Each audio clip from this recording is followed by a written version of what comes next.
Inilah hingar-bingar kota metropolitan Jakarta. Setiap waktu, terlihat ramai hiruk-pikuk penghuninya. Ada kabar, kota ini menyembunyikan orang-orang miskinnya di kolong-kolong jembatan megah yang di atasnya melintas kendaraan-kendaraan bagus dan mahal dengan segala kesibukannya.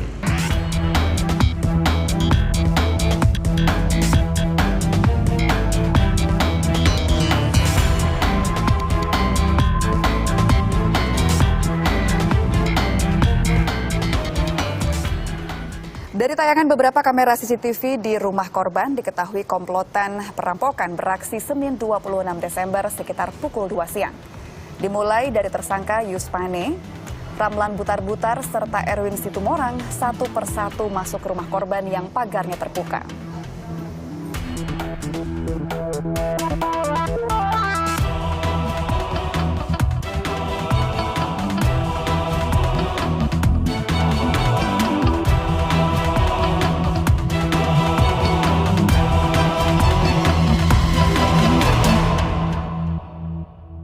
Nah, sebelum pembelajaran kita mulai, maka kita berdoa terlebih dahulu ya.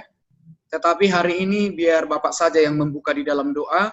Untuk pertemuan selanjutnya, saya harap kesediaan anak didik kami yang berinisiatif untuk memulai pembelajaran melalui ibadah singkat. Oke? Kita sama-sama berdoa dalam nama Bapa dan Putra dan Roh Kudus. Amin. Terima kasih Allah Bapa yang kami kenal dalam Putramu Yesus Kristus atas segala rahmat dan kasih-Mu di dalam hidup kami, sehingga kami boleh melaksanakan pembelajaran jarak jauh dalam jaringan pada pagi hari yang berbahagia ini.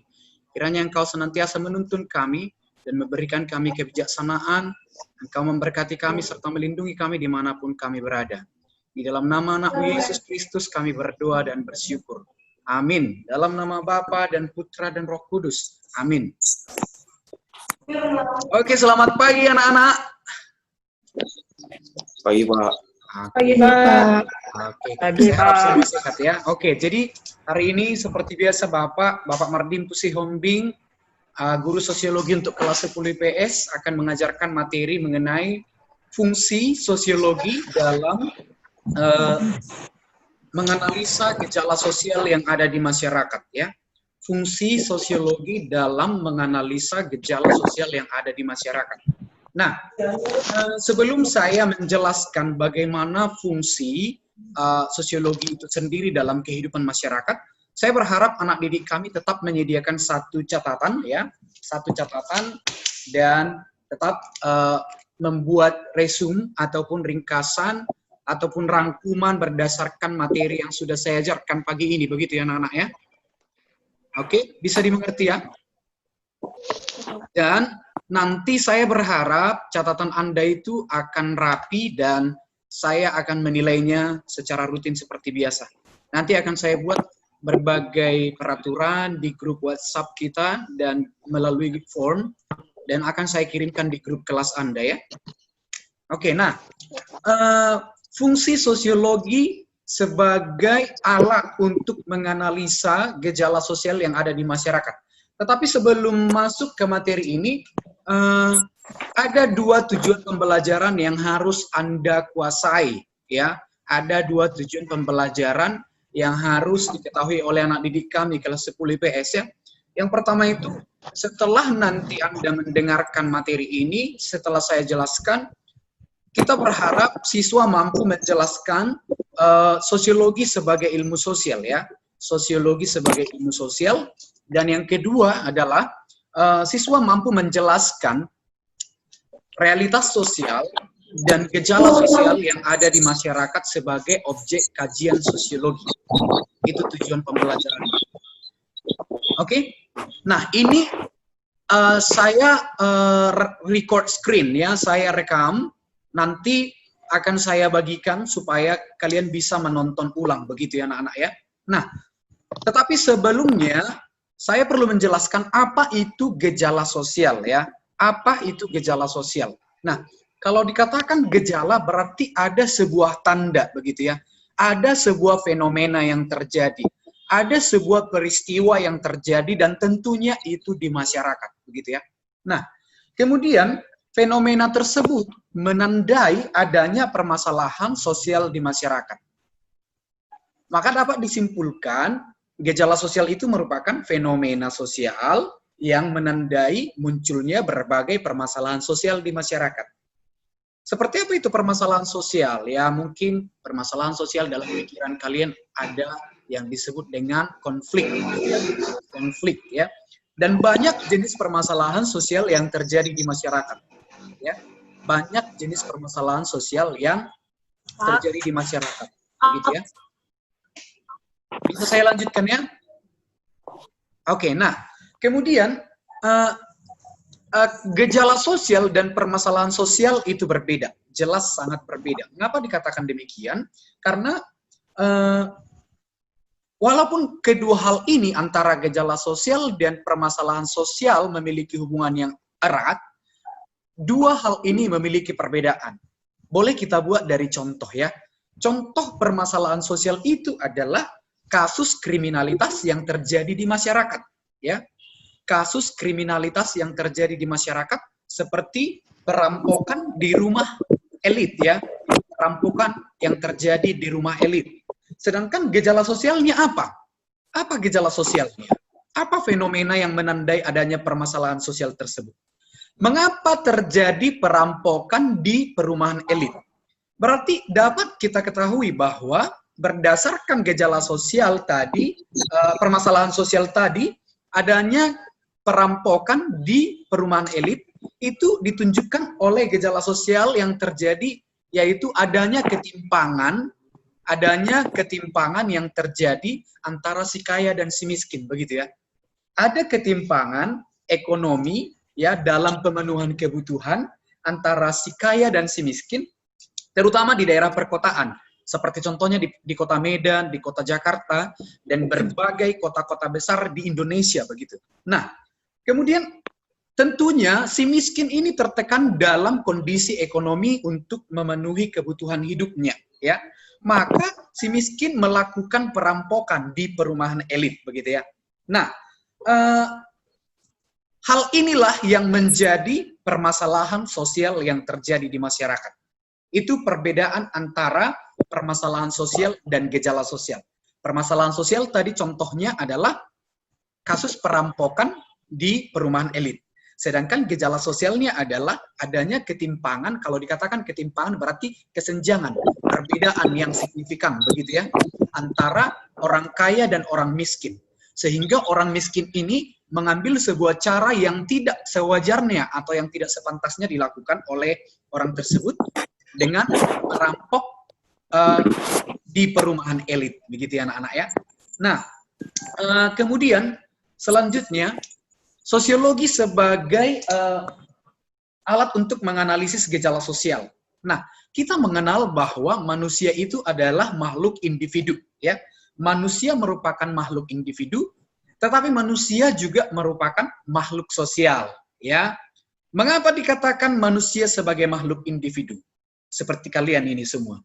Anda semua diciptakan Tuhan dengan karakter, kemampuan, kepribadian yang berbeda-beda. Sehingga kita adalah pribadi yang unik, yang memiliki perbedaan antara yang satu dengan yang lain. Begitu ya anak-anak ya. Sedangkan dalam makhluk individu ini tadi, manusia tadi kan memiliki kepribadian yang unik. Seperti Anda, Eunike berbeda dengan si Asia, berbeda dengan Friska, berbeda dengan Isakar. Apalagi kalau ada laki-laki dan perempuan, sangat jelas perbedaannya. Sehingga kita dikatakan adalah pribadi yang unik, itu bisa dilihat dari penampilan fisik, kemampuan kita, kebutuhan yang kita butuhkan. Laki-laki dan perempuan tentunya memiliki kebutuhan yang berbeda. Perempuan butuh rok, laki-laki membutuhkan celana. Begitu ya anak-anak ya. Konteksnya seperti itu. Nah, kemudian yang kedua, hakikatnya manusia sebagai makhluk sosial ya. Dikatakan bahwa manusia itu sebagai makhluk sosial di mana dalam kehidupan bermasyarakat seharusnya atau seyogianya manusia harus menunjukkan sikap sosial yang positif terhadap setiap individu ataupun kelompok yang dijumpai di masyarakat, begitu ya. Nah, sedangkan bentuk sikap sosial yang positif yang dimaksud di sini, yang seharusnya dimiliki oleh manusia sebagai makhluk sosial, ada tenggang rasa, kemudian ada kerjasama, dan ada solidaritas. Dan sebelum saya lanjut anak-anakku, selama saya mengajar, mohon bisukan saja suaranya, di mute ya. Mute-kan saja suaranya ya. Oke. Nanti kedengaran pula suara menggonggong seperti tadi kan. Jadi terganggu konsentrasiku. Ya. Katanya, padahal yang kuajari tadi makhluk sosial, rupanya tiba-tiba ada makhluk yang lain ya. Ya kan? Oke, nah itu tadi. Hakikatnya manusia itu adalah makhluk individu juga makhluk sosial. Begitu ya anak-anak ya. Nah, perbedaannya tadi, kalau kita sebagai makhluk individu berarti kita dikaruniai pribadi yang unik. Memiliki bentuk fisik yang berbeda dengan orang lain, karakter ataupun kemampuan serta kepribadian dan sikap yang berbeda. Sedangkan kalau dalam hakikatnya sebagai makhluk sosial, kita sebagai pribadi harusnya menunjukkan sikap yang positif. Selain itu apa? Sebagai makhluk sosial, kita tidak bisa hidup tanpa orang lain. Kalau hanya sendirinya si Masintania di dunia ini hidup, meskipun berat badannya 100 kilo, nyamuk aja pun nggak terima gitu kan. Seorang Masintania atau hanya berdua, Erika dan Masintania hidup di dunia ini, untuk dimakan nyamuk, 1 ekor nyamuk aja nggak cukup kan. Nah, jadi maksudnya makhluk sosial, manusia sebagai makhluk sosial adalah manusia membutuhkan manusia lain untuk melangsungkan kehidupannya. Saya ulangi sekali lagi. Mengapa dikatakan pada hakikatnya manusia sebagai makhluk sosial? Karena kita sebagai pribadi ataupun sebagai makhluk sosial membutuhkan masyarakat lain ataupun membutuhkan orang lain untuk melanjutkan dan melangsungkan kehidupan kita. Begitu ya anak-anak ya. Selanjutnya, kita masuk ke pengertian sosiologi. Dari tadi saya sudah buat berbagai contoh ya, dan ternyata sosiologi itu bisa kita buat definisinya ya berdasarkan kasus dan juga contoh yang sudah Bapak jelaskan ya. Berbicara mengenai sosiologi, sosiologi berasal dari bahasa Latin ya, secara etimologis. Kalau dikatakan secara etimologis berarti berdasarkan asal usul kata. Ya. Saya ulangi sekali lagi, kalau dikatakan secara etimologis berarti berdasarkan asal usul kata. Begitu ya anak-anak ya. Nah, secara etimologis, sosiologi berasal dari bahasa Latin yang terdiri dari 2 unsur kata, yaitu socius ya, socius yang berarti masyarakat. Socius yang berarti masyarakat ataupun kawan. Sedangkan yang kedua adalah logos ya. Logos yang berarti berbicara, membicarakan, mendiskusikan, berbincang mengenai. Itulah yang dimaksud dengan logos. Jadi berdasarkan asal-usul kata yang terdiri dari 2 unsur kata tadi, sosiologi adalah membicarakan mengenai kehidupan manusia, yakni sebagai makhluk sosial, bukan sebagai makhluk individu. Ya. Sosiologi secara etimologis tadi adalah membicarakan mengenai kehidupan manusia, yakni sebagai makhluk sosial. Ya, kembali ke awal yang saya jelaskan tadi. Kita memang makhluk individu, namun kita adalah makhluk sosial. Ya, makhluk individu berarti memiliki pribadi yang unik, yang berbeda dengan orang lain.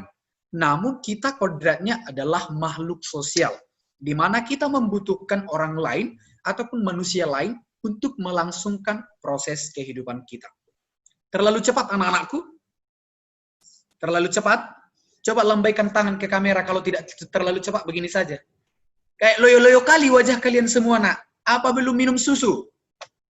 Hah? Belum, Pak.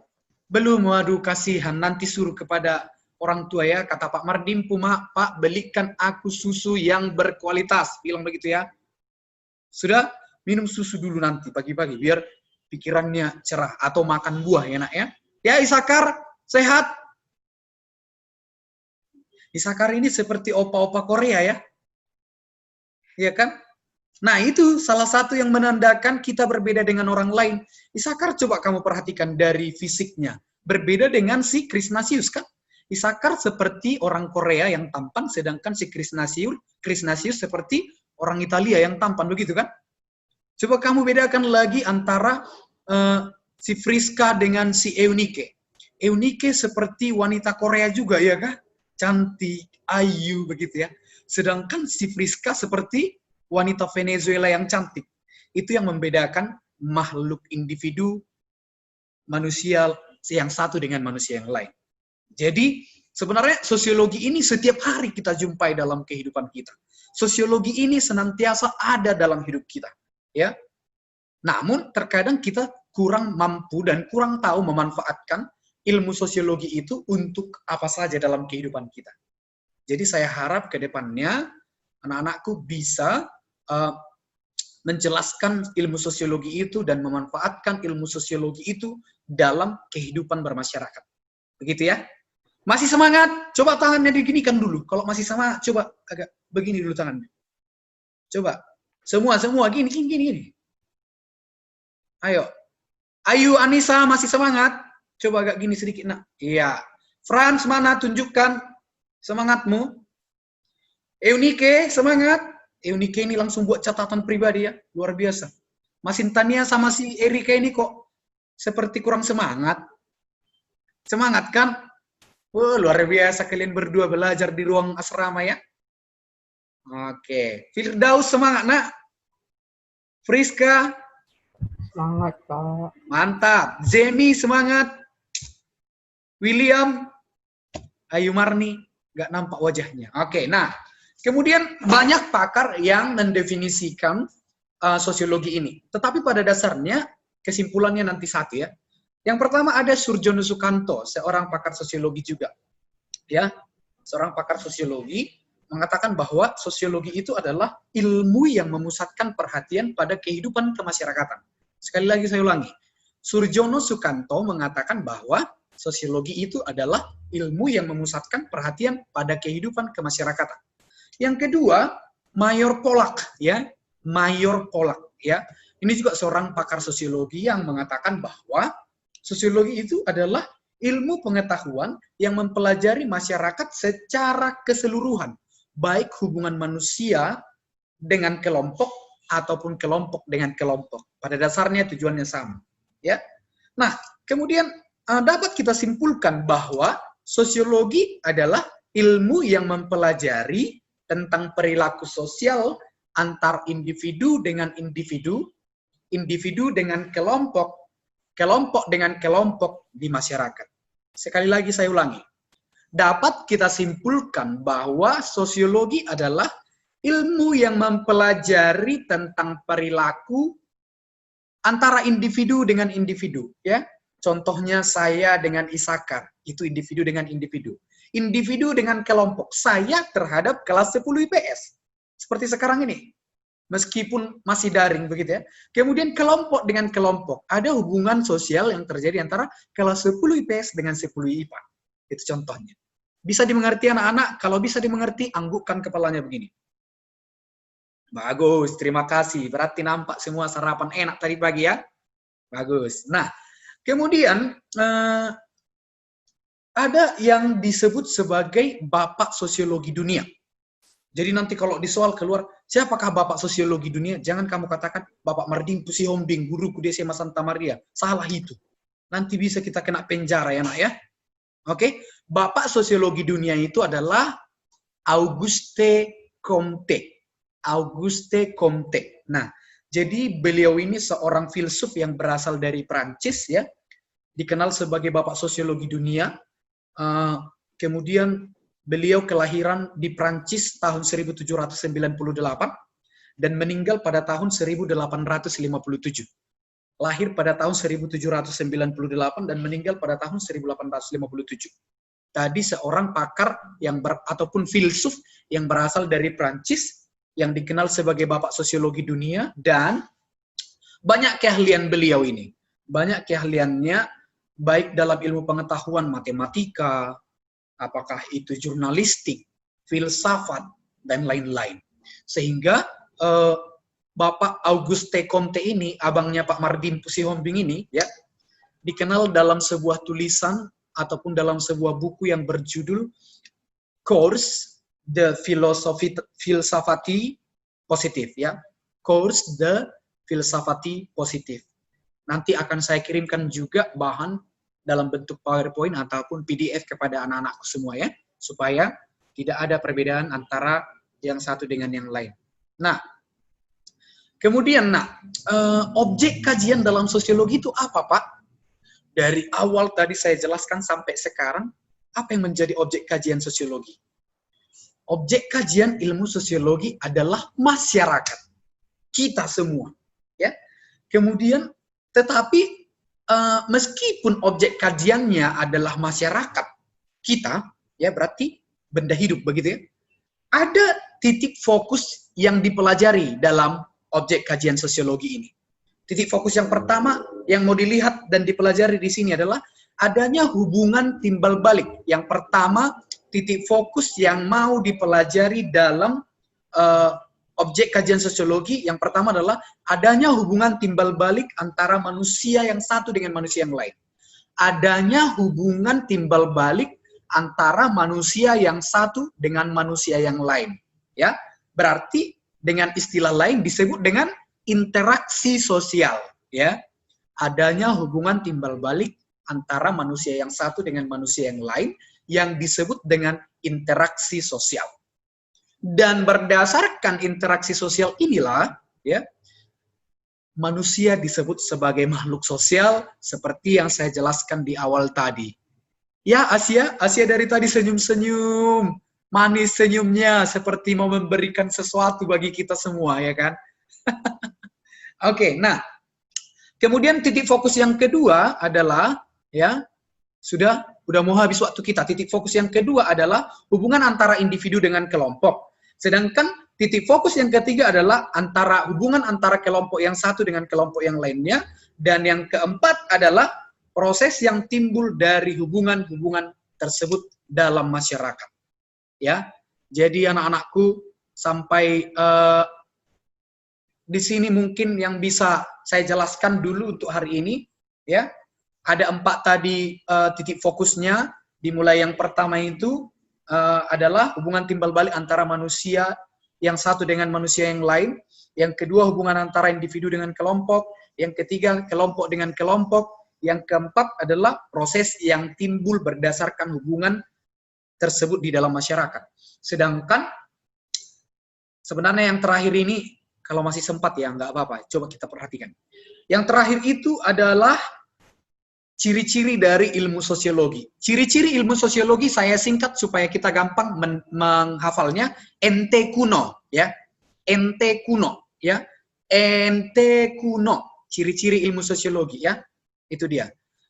Yang pertama, ciri ilmu sosiologi adalah N, ya, atau empiris, ya. Empiris. Artinya ilmu sosiologi didasarkan pada observasi terhadap fakta ataupun kenyataan yang terjadi di masyarakat. Ya, dilihat berdasarkan akal sehat dan juga indera. Ya, itu maksud daripada ciri yang pertama. Contohnya apa? Terjadinya kemacetan lalu lintas. Ya kan? Fakta itu kan, kenyataan itu ya, berdasarkan observasi yang terjadi di masyarakat. Contohnya adalah kemacetan lalu lintas. Yang kedua, N tadi N. Yang kedua adalah T, ya, teoritis. Ciri ilmu sosiologi yang kedua adalah teoritis. Nah, kalau dikatakan ciri ilmu sosiologi yang bersifat teoritis berarti berusaha menyusun abstraksi dari hasil pengamatan di sifat ataupun ciri empiris tadi.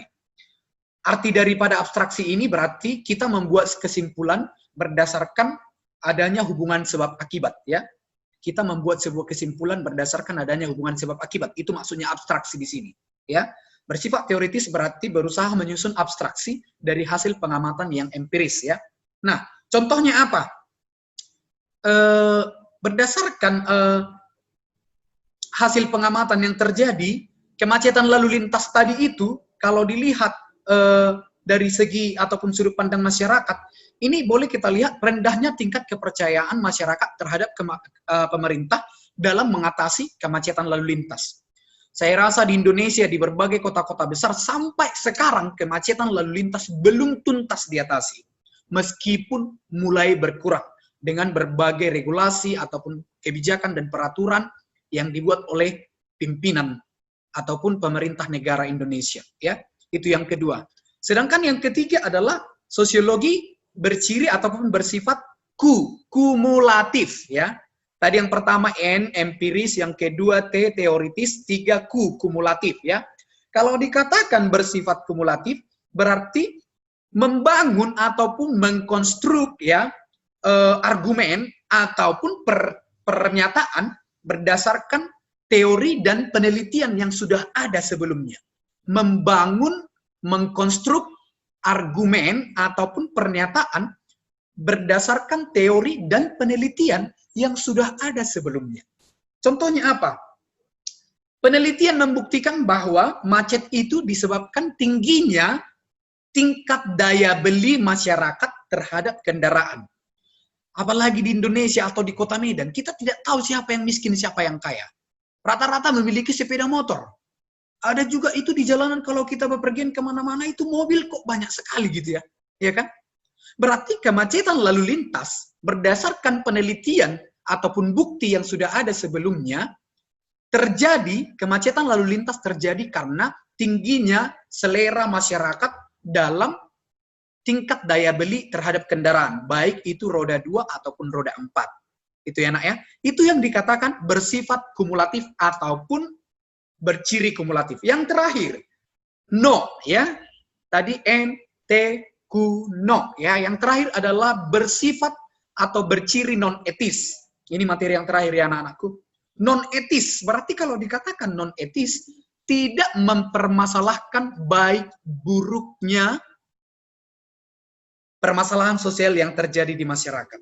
Ya, tidak mempermasalahkan baik buruknya permasalahan sosial yang terjadi di masyarakat. Ya, jadi contohnya tadi, kan berdasarkan penelitian kemacetan lalu lintas terjadi karena tingginya tingkat ataupun daya beli masyarakat terhadap kendaraan. Ya, itu berdasarkan penelitian. Tetapi kemacetan lalu lintas disebabkan oleh manusia ataupun masyarakat itu sendiri kan? Ya, tidak dikatakan salah apabila kita membeli kendaraan. Tetapi tidak dikatakan juga buruk apabila tingkat selera masyarakat tinggi terhadap kendaraan tadi itu. Jadi itu 4 ciri ataupun sifat dari ilmu sosiologi. Saya berharap anak-anakku bisa membuat sebuah resume yang sederhana mungkin di catatanmu, dan saya akan tagih. Untuk bahannya nanti akan saya bagikan juga tetap di grup WhatsApp ataupun melalui Google Form. Dan saya harap meskipun kita hanya 40 menit, tidak sampai 1 jam, saya harap materi ini bisa bermanfaat untuk anak-anak semua.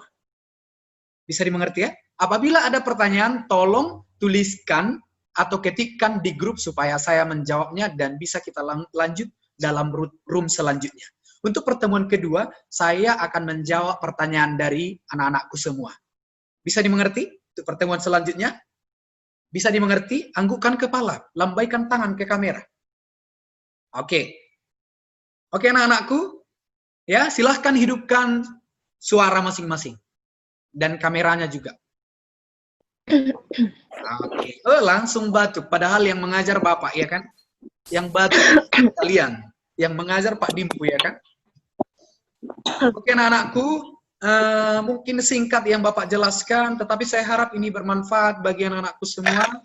Tetap jaga kesehatan, tetap berikan yang terbaik, bantu orang tuamu, dan tetap berdoa supaya pandemi COVID-19 segera berakhir. Bisa dimengerti anak-anakku? Jelas? Bapak Ibu semua, jelas?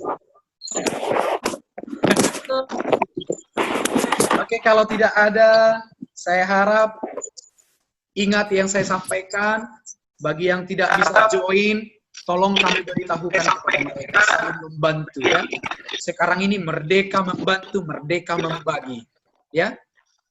Dan quotes terakhir dari seorang Pak Dimpu kepada anak-anakku semua, jangan katakan dirimu manusia apabila tidak memberikan sedikit pun manfaat bagi orang lain. Sekali lagi saya ulangi, bagi orang lain. Jangan katakan dirimu manusia apabila tidak memberikan sedikit pun manfaat bagi orang lain. Berarti mari memberikan manfaat bagi setiap orang supaya hidup kita berguna. Bisa dimengerti anak-anakku? Bisa, Pak. Bisa. Oke. Jadi terima kasih. Selamat pagi sudah dan terima kasih saya ucapkan untuk anak-anak kami semua sudah bergabung di room saya. Dan saya harap kita semua tetap memberikan yang terbaik. Oh, Ayu Anissa udah duluan, tepuk tangan dia. Kita tepuk tangan untuk kita semua dulu. Tepuk tangan, tepuk tangan. Terima kasih untuk Frans Parhusip, Masintania, dan juga Erika, Isakar, Asia, Friska, yang di Papua ya nak ya, luar biasa Friska. Ayu Anissa, Trisnasius, Firdaus, Ayu Marni, Zemi, Eunike, dan juga William. Tuhan memberkati kita semua ya anak-anak ya. Bye-bye.